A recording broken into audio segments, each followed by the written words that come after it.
Thinking about positive influence is first an action. It's something you do, but it's underpinned by a philosophy.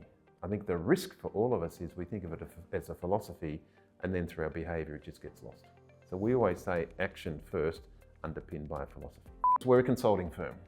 So our positive influence will always be manifested with clients, rather obviously. But the essence of positive influence is we want to work on things that at the end of the day you'd be able to say people are living better lives, companies are delivering better products, better services, governments are achieving better outcomes. Is it true that some projects are more important and there's more positive influence to be found? I think there are some projects that are more obviously positive influence than others. And so there's sort of three tiers. The first tier is those projects that you're improving the health of people, you're eliminating domestic family sexual violence, you're addressing homelessness or housing problems.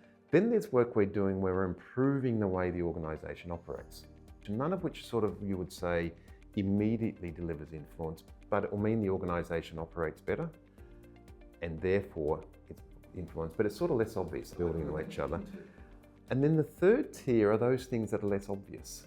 We work in defence, safety and security. Now, in defence, yes, they're protecting the nation. Is that positive influence?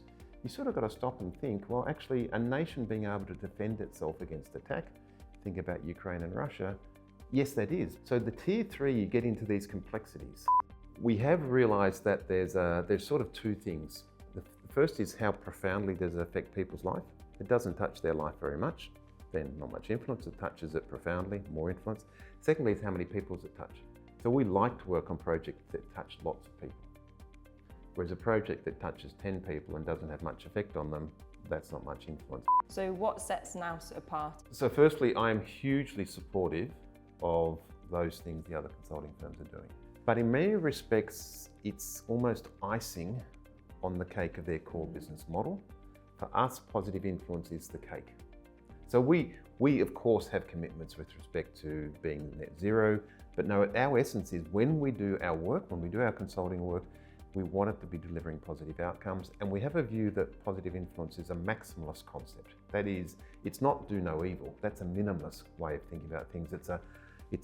We've got to do much better. We want to work on things that really matter, which means that when we think about projects, we ask ourselves the question, is this project going to deliver good outcomes? Is it going to deliver positive influence to the world?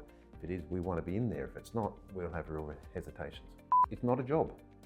It's not just a job, it's about how do we make the world a better place, because you guys have the capability, I have the capability, probably people listening have the capability, we can change the world positively.